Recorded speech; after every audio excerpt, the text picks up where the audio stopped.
All right, everybody, welcome to a special edition of Teaching Crypto Summer Edition. Hit that like, that subscribe, bell notification, super chats in the store are open.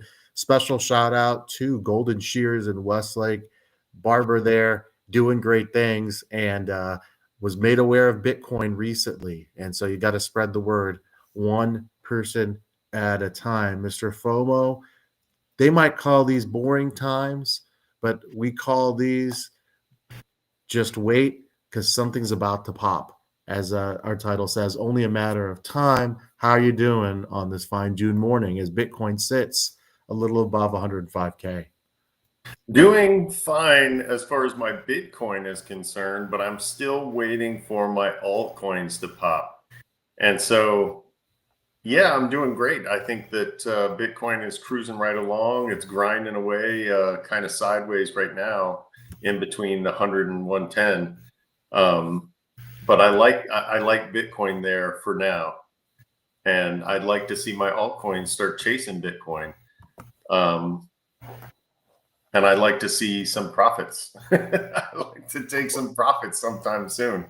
We'll talk about the altcoin market in just a little bit. I think the altcoin market has changed forever, guys. And we're one of the few shows that is, wow, you got a shout out there by the Master's Apprentice, Mr. FOMO. We're one of the few shows that'll tell you the truth. You know, the other shows will tell you, hey, biggest bull run ever coming. Alt season is coming. There will be an alt season, but really temper your expectations. We'll talk about that in a little bit. I know it's not the best for, clickbait, but that's the reality. Okay, so U.S. Treasury brought a record $10 billion of its own debt. That's not a great sign. We're going to talk about what the CEO of Coinbase said about 24 hours ago. That might seem crazy to the mainstream, but not to us. But again, this is just an example of how dire things are long term for the US dollar in terms of its spending power. It's not going away, but the spending power is decreasing daily, and nothing is happening to stop this. In fact, it looks like it's only going to accelerate over the next couple months and years. Yeah, I mean, we talked about this on the last show. If you bought Bitcoin in 2020 with $100, you now have over $1,200. If you just left it in a savings account, you lost roughly 24% of your purchasing power. So you really only have $76 in that account with purchasing power based on inflation and what's happened in the last 5 years. And that's insanity. Think about that.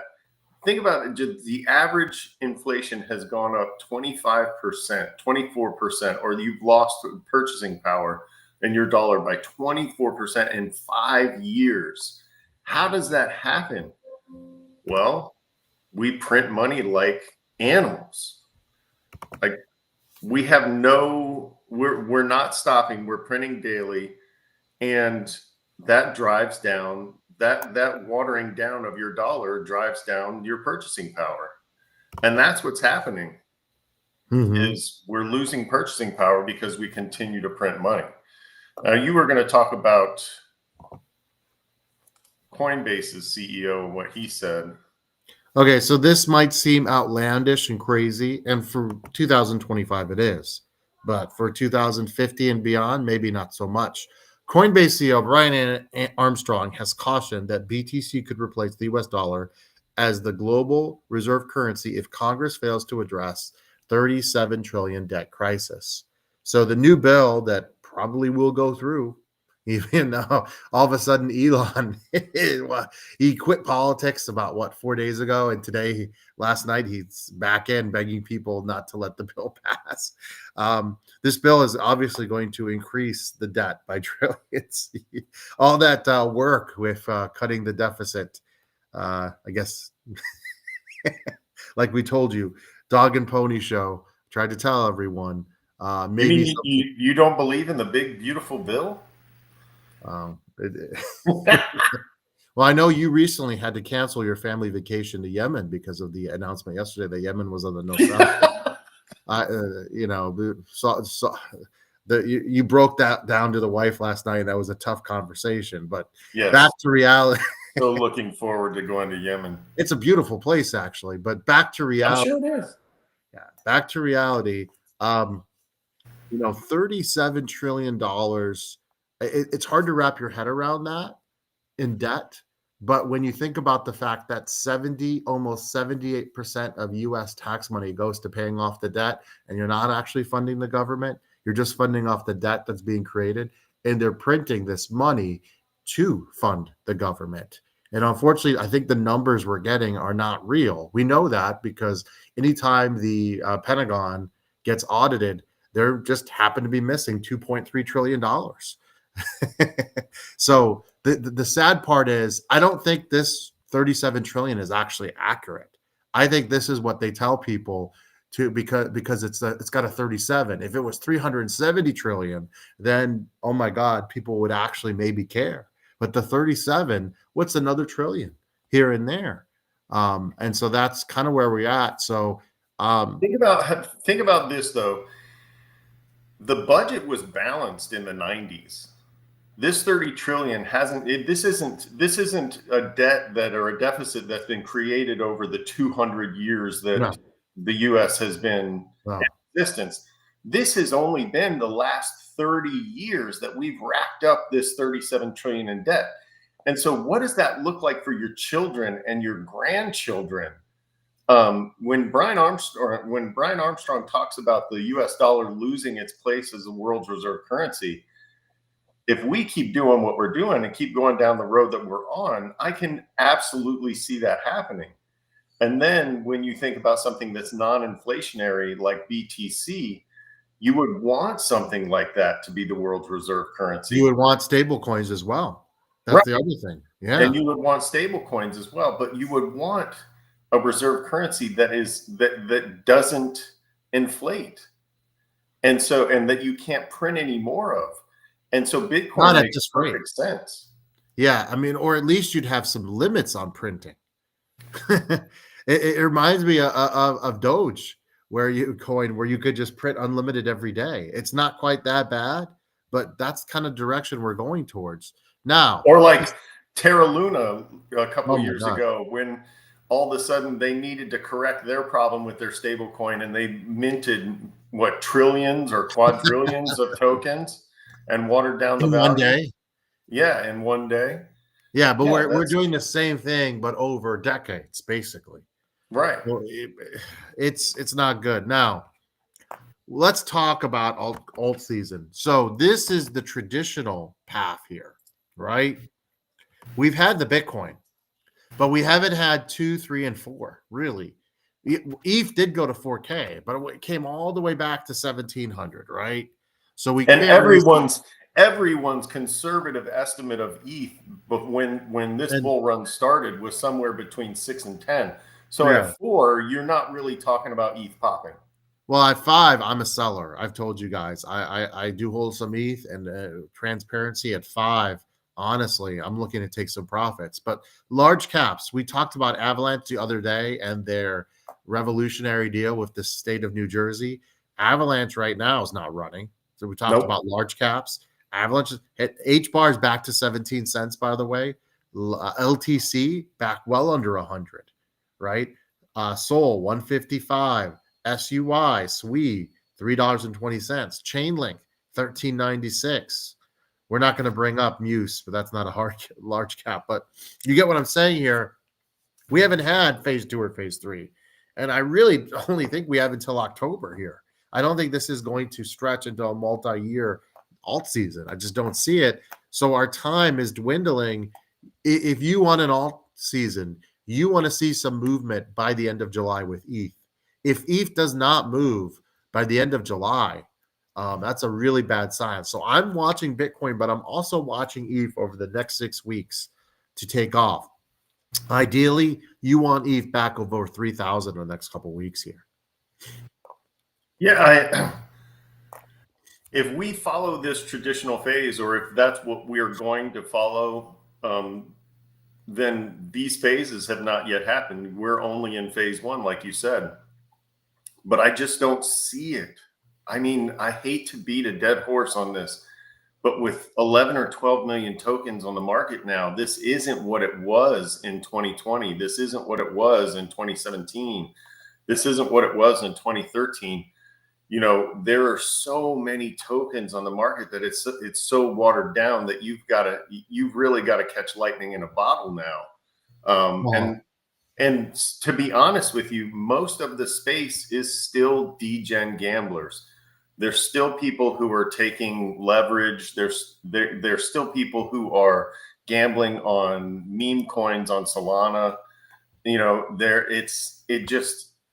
the space hasn't evolved into people who are actually looking for something that is a long-term investment or even a short-term smart investment. You know, otherwise, like you said, AVAX would have run the other day on that news that they're partnering with the state of New Jersey. And so I just don't think the space has matured enough to where it can handle this many tokens, and still really feed the good projects. And it's really showing that. And I think until we get some sort of regulation, or until maybe Solana and some of these other chains start regulating the creation of the meme coins, it's not going to get any better. And if we have the traditional cycle where we have a bear market, you're right, we only have a few months left until this thing falls apart. And it's got to happen. What I'm going to do is I'm going to go back into the future here with my DeLorean, and I'm going to show you an old plan B. This is positive chart. And so this was back, if you look at the date, Mr. FOMO, look at right here. I'm not cheating. April 4th, 2021. And the model does have us by 2025 going over 100K. And then if I were to continue it, basically the new model he has us, the moving average for 2028 is 500K. So it has reached, if you see look at this line, it has gone over that 100K for 2025. Now his one now adjusted has us above 200K for this cycle. Well, you're shaking your head. I still think 200K is in play here. I really do. I believe that. We've got a 200K global money supply. $2 trillion need to flow into Bitcoin between now and then. That's a lot of money. Well, but the global money supply is printing and printing and printing. So your trillion is now the new billion, unfortunately. Yeah, unfortunately, you're right. Yeah. But so I'm not predicting we definitely see it happening this cycle. I'm just going to say that out loud. If we hit 200, I'll be ecstatic. I'm not saying that I don't want it to happen, but I'm saying that 2 trillion is a lot of money. And then to get to 500,000, you've got to add 8 trillion to that market cap. Oh, I believe it by 2028, 2029. I think it's definitely in play. I mean, you don't want to even think about how much money is going to be printed over the next 3.5 years. God, you'd hope they get it under control by then. No, I don't think so. I really don't. I until the public starts really caring. You know, we've talked about this before a lot. How many people in real life do you know that are saying, "Man, we got to get this federal budget"? That's not what they're talking about. When you take your kids to the baseball games, do they? Hey, man, the federal budget, something's going to happen soon. No one's talking about that. People are just like, oh, I wonder how these cars are now over $100,000. How did that happen? People are willing to pay. They're going to keep charging that same price. People are willing to pay. People are going to the supermarket now and spending $400 or $500 a trip. And 10 years ago, that would have been, oh, we're not going to do that. That people would be hitting the streets if they had to spend $400 to $500 at the supermarket. When people spend $1,000 a trip at the supermarket, we're gonna, if I were to tell you 5 years from now you're going to be spending $1K every time you hit the supermarket, what would you tell me? I don't think it's going to happen, but I'm telling you it is. I'm telling you that's going to be the norm 5 years from now, probably somewhere around there, as food costs go up. So that's where Bitcoin is really valuable, because it keeps your spending power. And as long as you're measuring it in dollars that are inflating, or the value is deflating, your Bitcoin is going up. Yeah, and I do think I do think people are going to have to come to realize the old days are gone. The 90s are, you want to cling to that as much as you can. If you look, do your own research, but if you're not holding gold, Bitcoin, property, or silver, you're probably losing money over the next 5 to 10 years. You're losing purchasing power. That money might be in a savings account, but it's not the same. It's Yeah. it's just not. And So you can't stuff it under your mattress anymore either. That's not safe. really quickly, I'm going to give you my final prediction for the alt season as of beginning of June. I do believe we're going to have an alt season, but I think it's going to be really super fast. I think what you'll see is one day something like Avalanche will go up 80 to 90%. You don't take those profits, 2 days later it's going to be gone. Next thing you know, one of your small alts will go up. They're just going to take turns. The money's just going to rotate. There's not enough money to be sitting in these things for months and months and months. By the time Bitcoin makes its all-time high in October, which I believe will be around 180K, you can laugh all you want. I think it's going to happen. All these alts have had to turn. But if you're waiting for some gigantic alt season, it's going to go by you. And you're going to see a lot of pain in 2026. Listen to me. I'm going to keep saying this all summer. You do not want to be holding these altcoins after October and November. You think it's bad now? You just wait. You just wait and see. You're going to see money, especially now. This will be the first time there has not been an alt season of people taking profits, right? When something like Cardano doesn't even get anywhere near it's past all-time high, you're going to see some frustration, and you're going to see money disappear fast, because it's going to become apparent that the old cycles with altcoins have now been broken. Until we get regulation and not everyone can just create an alt every day, and that's where I think we're going here.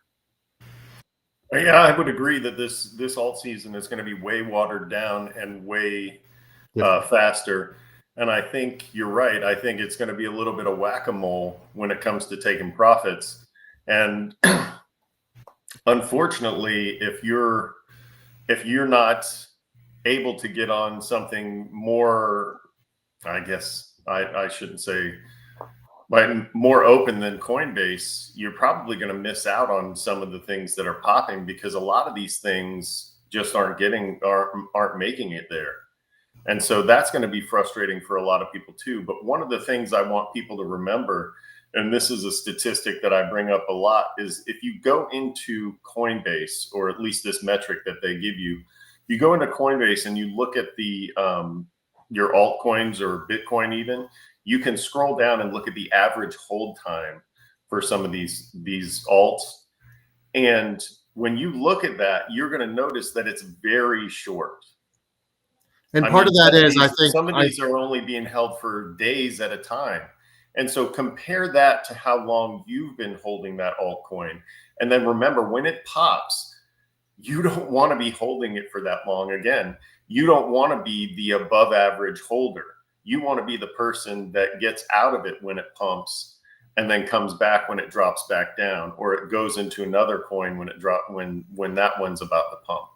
But don't round trip your bags, especially not in this bull run, because this bull run, like AZcrypto said, is going to be, it's just not going to act like other bull runs where you can sit on a coin and wait for it to climb over the course of 3 weeks. It's just not going to happen again. And that's why we're not doing the top 3 coins for June. If I had to pick 2, though, I would say ETH should hopefully get over 3K this month. And I really like I like Avalanche a lot, because I think there'll be some traditional investors that get into the space, that look at the news, that might go into it. But again, I'm not. I wish I was super bullish on these alts right now. I'm kind of not, to be honest with you. But I do believe Bitcoin, like I said, I think we can get to that 150 to 180 for sure. My worst case, still 150K. We'll see. But I think we get to the 150, 180 sometime in October. Guys, keep it here, because you're not going to want to miss anything, because like you said, your opportunities are going to be fast and furious. We're expanding the show. Dare I say, we're adding something new. in the next few weeks. So stay tuned for that. You're going to know more about us than you've ever wanted to know before. Look at it. Yep. We'll take you into the backstages of how Mr. FOMO broke that news to his wife that the Yemenis trip was off. So for AZ Crypto, this is Mr. FOMO. You guys have a wonderful day.